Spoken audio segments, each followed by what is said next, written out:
नमस्कार दोस्तों, target with PS Parihar channel में आपका स्वागत है। आइए शुरू करते हैं और देख लेते हैं कि आज के समाचार पत्रों में विद्यार्थी जीवन से संबंधित कौन कौन सी सूचनाएं हैं। तो वीडियो को लाइक कर दें, शेयर कर दें। जिन छात्रों ने चैनल को अभी भी सब्सक्राइब न किया हो तो जल्दी से सब्सक्राइब कर लें ताकि आप लोगों को इसी प्रकार की ऑथेंटिक अपडेट से सबसे पहले मिलती रहे।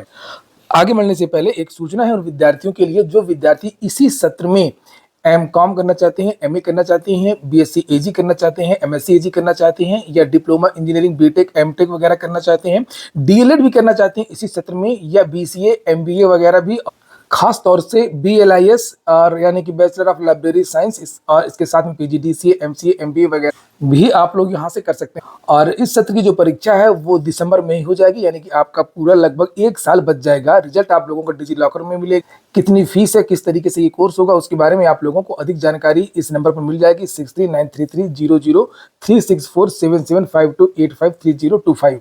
तो यहाँ पर ये 2 कॉन्टेक्ट नंबर दिए हैं, यहाँ पर आप लोगों को अधिक जानकारी मिल जाएगी। याद रखिएगा, इसकी लास्ट डेट 10 नवंबर ही है। 10 नवंबर के पहले आप लोगों को एडमिशन ले लेना है।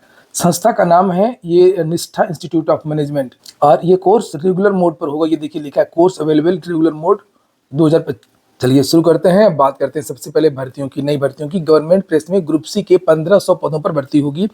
इसको लेकर कर्मचारियों ने कई बार हड़ताल किया था, आंदोलन किया था। लगभग 25-30 सालों से यहाँ पर भर्तियां नहीं हुई हैं और लगभग 70 से 80% तक पद रिक्त हैं। लेकिन पहली बार यहाँ पर भर्ती होने जा रही है और इसका अधियाचन भेज दिया गया है। इस तरीके से अब यूपी SSSC से आप लोगों को एक और भर्ती देखने को मिलेगी। और यहाँ पर इसके संयुक्त निदेशक, उनका बयान है, शासन को पदों का अधियाचन भेजा जा चुका है। अधीनस्थ सेवा चयन आयोग की विभिन्न भर्तियों में शामिल कर इन पदों पर भर्ती की जाएगी। वैसे इसमें ज्यादातर जो पद हैं वो जूनियर असिस्टेंट के हैं। तो जूनियर असिस्टेंट की भर्ती हर बार हर पेट से एक न एक भर्ती, बड़ी भर्ती देखने को मिलती है। तो जिन विद्यार्थियों का पेट में नंबर कम रहता है उनको भी मौका मिल जाता है। तो वो विद्यार्थी भी सोच ले कि आप लोगों को एक और जूनियर असिस्टेंट की बड़ी भर्ती, ये केवल 1500 पद, तो 1500 पदों में से लगभग 700-800 पद तो इसके हैं और इसके अलावा भी बहुत सारे विभागों के जो पद हैं वो नए जूनियर असिस्टेंट में होंगे। यहाँ पर देख लीजिए, अभी और भी जानकारी दी गई है यूपी SSSC की। निदेशालय मुद्रण एवं लेखन सामग्री उत्तर प्रदेश प्रयागराज की ओर से ग्रुप सी के 1500 पदों पर भर्ती की जाएगी। ये भर्तियां प्रयागराज मुख्य कार्यालय के अलावा लखनऊ, रामपुर और वाराणसी शाखाओं में की जाएंगी। पदों पर भर्ती के लिए मुख्यालय ने शासन को अधियाचन भेज दिया है। भर्ती उत्तर प्रदेश अधीनस्थ सेवा चयन आयोग के जरिए होगी। गवर्नमेंट में प्रेस में पहली बार इतने ज्यादा पदों पर नियुक्तियां की जा रही हैं, जिसे मुद्रणालय की प्रोन्नति व भर्ती से संबंधित नई नियमावली के अंतर्गत किया जाएगा। अप्रैल में कैबिनेट से इस नियमावली को मंजूरी मिल गई थी और ग्रुप सी के पदों पर भर्ती के लिए आयोग की ओर से विज्ञापन निकाला जाएगा। प्रयागराज स्थित मुख्यालय ने रिक्त पदों पर भर्तियों के लिए अधियाचन भेज दिया है और मुद्रणालय के कर्मचारियों ने नई नियमावली के लिए इसी वर्ष 1 महीने से ज्यादा समय तक आंदोलन भी किया था। प्रोन्नति प्रक्रिया पूरी किए जाने के बाद मुद्रण एवं लेखन सामग्री उत्तर प्रदेश प्रयागराज के संयुक्त निदेशक श्याम नारायण गुप्त ने मुख्य व अन्य शाखाओं में ग्रुप सी में रिक्त पदों का विवरण विभाग के अधीनस्थों से एकत्र करवाया है। और इसके अलावा जब आप हिंदुस्तान समाचार पत्र का ऑनलाइन एडिशन देखेंगे, ये है ऑनलाइन एडिशन, ये लाइव हिंदुस्तान, ये देखिए, इसमें भी वही सूचना दी गई है कि नियमावली को मंजूरी मिली थी और ये सब बातें। लेकिन इसमें आगे भी जानकारी दी गई है यूपी SSSC से आने वाली भर्तियों की। पूरा विवरण इसमें बताया गया है कि यूपी SSSC से कौन कौन सी भर्तियां आएंगी और कितना अधियाचन आप पहुंचा है। तो यहाँ पर ये जो सूचना है यहाँ तक लिखी है, श्यामनारायण गुप्त ने मुख्य और अन्य शाखाओं में ग्रुप सी में रिक्त पदों का विवरण विभाग के अधीनस्थों से एकत्र करवाया था और ये यूपी SSSC को भेज दिया गया। लेकिन नीचे यहाँ पर लिखा है, पेट के रिजल्ट के बाद यूपी में 44,000 पदों पर होंगी भर्तियां, लेखपाल के सर्वाधिक पद, और नीचे पूरा विवरण दे दिया गया है। ये मैं भेज दूंगा अपने टेलीग्राम चैनल पर, तो आप लोग टेलीग्राम चैनल को ज्वाइन कर लें। बहुत सारे विद्यार्थियों ने उसको ज्वाइन नहीं किया है, वहां पर भी बहुत सारी महत्वपूर्ण चीजें, अपडेट्स वगैरह मिलती रहती हैं। आगे लिखा कि उत्तर प्रदेश अधीनस्थ सेवा चयन आयोग को 44,778 पदों पर भर्ती का प्रस्ताव मिल चुका है। पीईटी परीक्षा 2025 का परिणाम जारी होने के बाद इन्हें भरने के लिए आवेदन लिए जाएंगे। आयोग द्वारा शासन को उपलब्ध कराई गई जानकारी के मुताबिक उसे 868 भर्तियों के प्रस्ताव मिले हैं। इनमें कुल 44,778 पद हैं। कौन कौन से पद हैं ये देख लीजिए। लिखा, इस बार सर्वाधिक पद जो है वो लेखपाल भर्ती के लिए हैं। लेखपाल के 7,994 पद हैं, ये लगभग 8,000। तकनीकी सेवा के 5,431 पद हैं। कनिष्ठ सहायक जूनियर असिस्टेंट के 4,582 पद हैं। ईओ अधिशासी अधिकारी के 320 पद प्रस्ताव आयोग को मिल चुका है।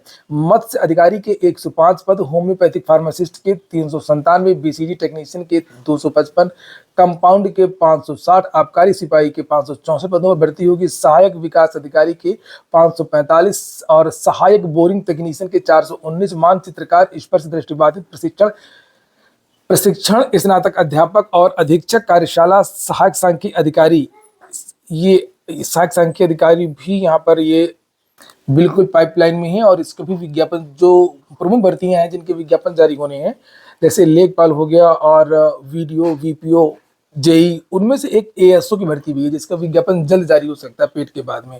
ये भी प्राथमिकता में है, इसलिए मैंने इसको अलग से बताया आप लोगों को।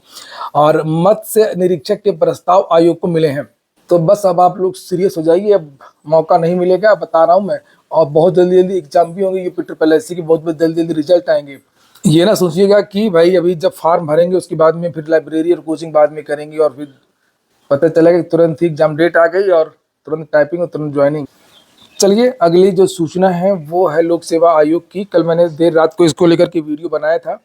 प्रयागराज में विद्यार्थी मांग कर रहे हैं कि उत्तर प्रदेश लोक सेवा आयोग सभी भर्तियों के प्राप्तांक जारी करे। रिजल्ट को लेकर के विवाद होते रहते हैं, कट ऑफ वगैरह जारी करे। और उसको लेकर के ये देख सकते हैं, लिखा है यहाँ पर, अन्य भर्ती परीक्षाओं का कट ऑफ जारी करने की मांग को लेकर के आंदोलनरत प्रतियोगी छात्र उत्तर प्रदेश लोक सेवा आयोग की आरओ समेत अन्य भर्ती परीक्षाओं को संशोधित उत्तर कुंजी जारी करने समेत अन्य मांगों को लेकर के प्रतियोगियों ने बुधवार को कैंडल मार्च निकाला। यूपी बोर्ड की 10वीं और 12वीं की परीक्षाओं की समय सारणी जारी हो गई है और यहाँ पर लिखा है ये परीक्षा 18 फरवरी से लेकर के 12 मार्च तक चलेंगी। कल रात को ही मैंने इसको लेकर के वीडियो बना दिया था, तो आप लोग जाकर के देख लीजिए। सभी छात्र जो हैं रिवाइज करें, पढ़ाई करें आराम से, सुकून के साथ में। कोई टेंशन किसी भी विद्यार्थी को नहीं लेना। सभी छात्रों को अग्रिम शुभकामनाएं परीक्षा की। और यहाँ पर ये विवरण दिया हुआ है। और यहाँ पर अगली जो सूचना है वो अब है डीएलएड की। डीएलएड में बहुत बड़ा खुलासा हुआ है। पश्चिमी यूपी और बुंदेलखंड में बेचे गए डीएलएड के पेपर लीक। डीएलएड का पेपर हर बार लीक होता है और पता नहीं किस तरीके से क्या चीज़ें होती हैं इसमें। मैं अपने बहुत सारे वीडियोस में डीएलएड को लेकर के बता चुका हूँ। आप लोग गूगल पर जाइए और लिख दीजिए डीएलएड पेपर लीक।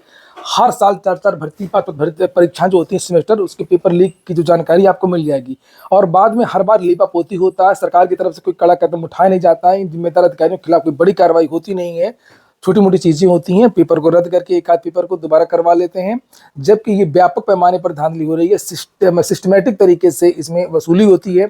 और इसमें बड़े अधिकारियों से ले करके जहाँ पर ये सेंटर जाते हैं, जहाँ पर परीक्षा होती है, वहाँ के लोग और अन्य शिक्षा माफिया पूरा जो इसमें सम्मिलित रहते हैं। लिखा है कि डीएलएड के लीक हुए पेपर इगलास से सोशल मीडिया के जरिए पश्चिमी यूपी बुंदेलखंड तक के जिलों में बेचे गए हैं।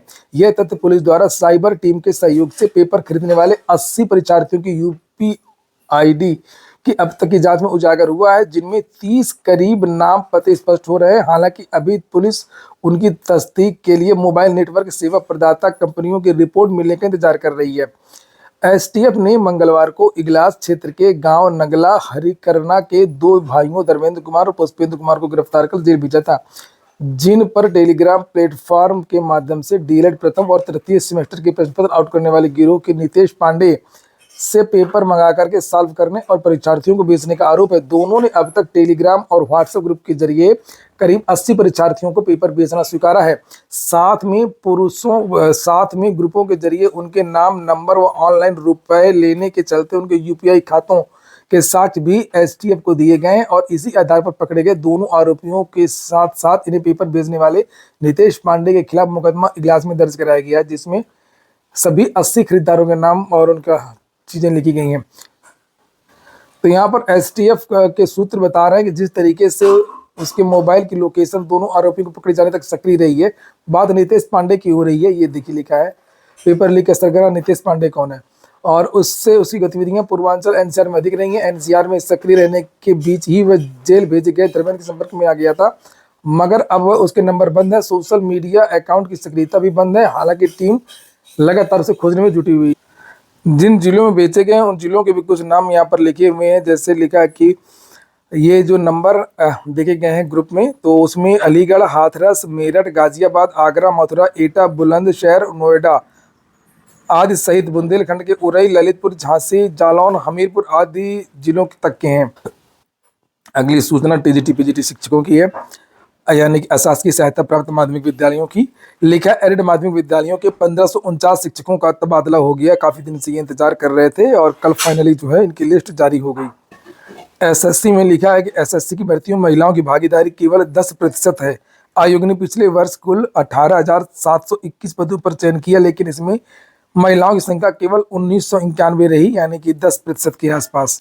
कुछ भर्तियों का विवरण भी लिखा है कि किस भर्ती में कितने प्रतिशत छात्राओं का चयन हुआ है। जैसे यहाँ पर एक भर्ती एमटीएस में टोटल चयन 3,397 और महिलाएं 438, यानी कि केवल 12%। CHSL में कुल चयन 999 और महिलाएं 104, यानी 10.41%। जेई 625 पदों पर भर्ती आई थी। 625 में केवल 22 छात्राएं और 3.52% आया। CGL में 4,000 पद थे, महिलाएं 465, यानी 11.47%। JST में 49 पदों में भर्ती हुई, 13 छात्राएं, 26.53%। GD में 9,598 पद थे और इसमें चयन हुआ 949, यानी 9.88% का। तो केंद्र की भर्तियों में कोई अलग से आरक्षण होता नहीं है, जैसे स्टेट की भर्तियों में होता है। क्या जैसे यूपी में कम से कम 20%, इसी तरीके से बिहार में शायद 30% है। केंद्र में केवल SC ST OBC को आरक्षण दिया जाता है, या तो फिर महिलाओं का जो है रुचि ही छात्राओं की हो सकता है कि स्टेट की भर्तियों में हो। आज के वीडियो में इतना ही। पूरा वीडियो सुनने के लिए बहुत बहुत धन्यवाद।